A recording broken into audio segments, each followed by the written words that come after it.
First off, what is your assessment of Secretary Antony Blinken's recent statements regarding Syria, and how might they shape U.S. policy in the region?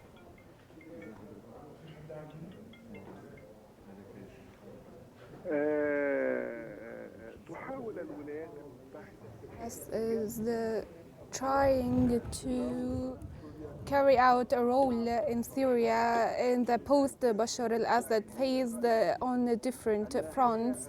The first front is maintaining stability in Syria, because the lack of stability in Syria means the extension of this instability to the neighboring countries and the entire region, especially for Iraq, Jordan, Israel, and the other countries in the region. The second consideration is that the United States of America is afraid of and concerned with the return of the major threat source, with a number of terrorist groups, ISIS, who are going to be able to come back and to return to some of the countries. And we've seen ISIS taking control of different regions in Syria and Iraq for a decade. The third consideration is that the United States of America is concerned with the chemical weapons prevailing once again that was controlled by the Syrian regime, and the transition of these weapons to some dangerous parties in the regions, and I mean the extremist groups and the terrorist groups, which is going to pose a threat to the stability of the region.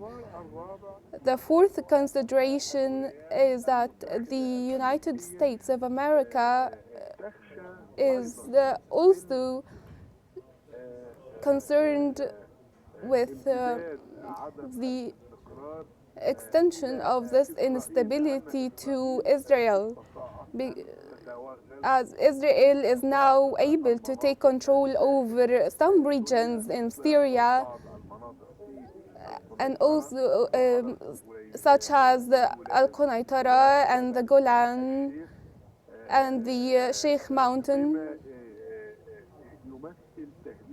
And this represents a major threat. The statements of Antony Blinken did not indicate the Israeli practices, the illegal practices of Israel in Syria.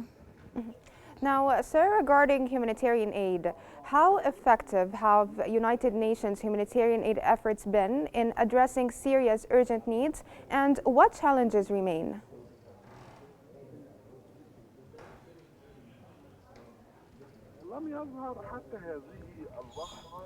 So far, we haven't seen the international community taking effective steps, whether international powers, the international organizations, the NGOs, with regard to directing humanitarian assistance to Syria.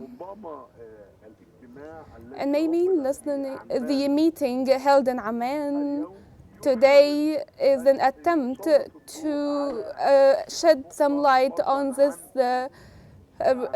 point, to establish a comprehensive political process for the transmission of power from the old regime to the new regime in Syria. The challenge facing the access of humanitarian aid to Syria are too many. The first challenge is related to the lack of knowledge of, we don't know that how how much of a human assistance is needed in Syria. We are not aware of the volume of needed assistance. The second challenge that there are some regions that are facing different set of conflicts, which is the case in Sudan and Libya and Yemen. They all require humanitarian aid and assistance, which requires a fair distribution to different regions, and that affects the Syrian people and prevents the just access to humanitarian aid. There is also a challenge regarding some terrorist groups take control over these humanitarian aids via their armed groups.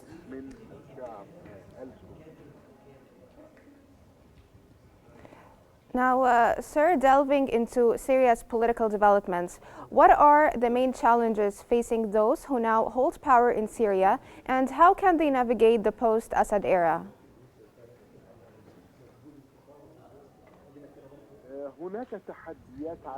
There are numerous challenges that facing stability in Syria, including the different armed factions controlling the inner affairs, the internal affairs in Syria, which is clouding the next period of time, and these factions are hindering reaching a clear vision for the next period.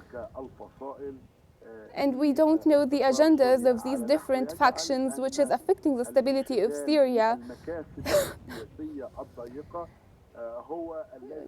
Being concerned with political gains is now controlling the scene in Syria.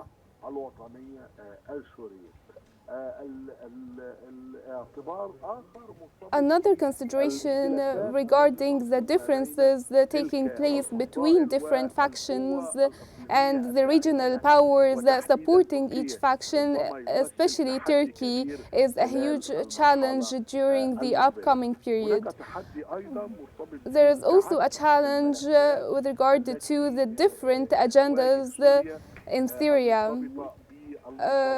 Which is the national reconciliation, the economy, the challenge of facing and combating the spread of weapons, as the different groups now possess weapons. Now, sir, in light of Antony Blinken's 12th visit to the Middle East region, what expectations should the region have from Secretary Blinken's current tour, and how might it influence the situation in Syria?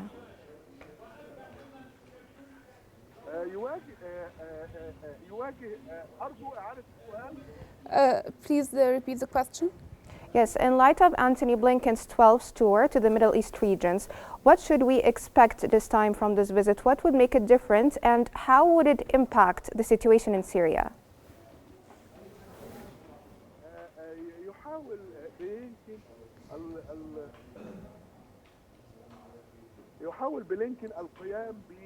Blinken is trying to carry out different roles to support the stability in Syria.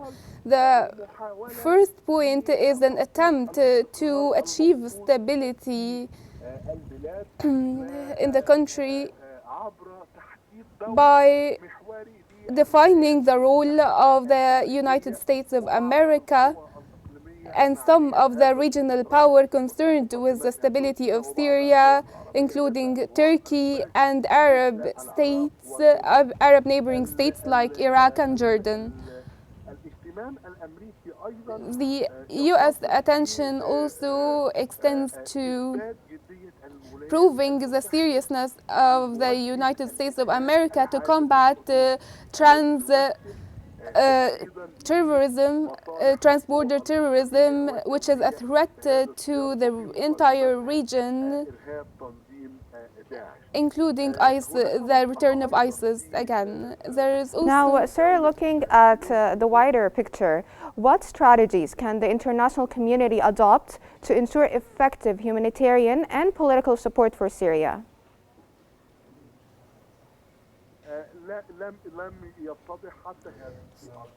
so far, we have not seen any strategies that adopted by the international community to give access to humanitarian aid in Syria.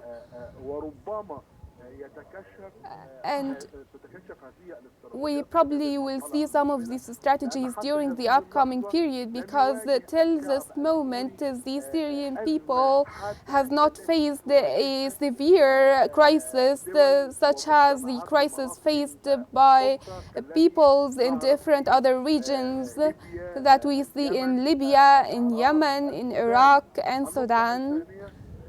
The second point, probably during the upcoming period, we're going to witness strategies if the condition deteriorates further in Syria. That was the head of the Arab and Regional Studies Unit at Al Ahram Center for Political and Strategic Studies, Dr. Muhammad Aziz Al Arab. Thank you so much for your insights.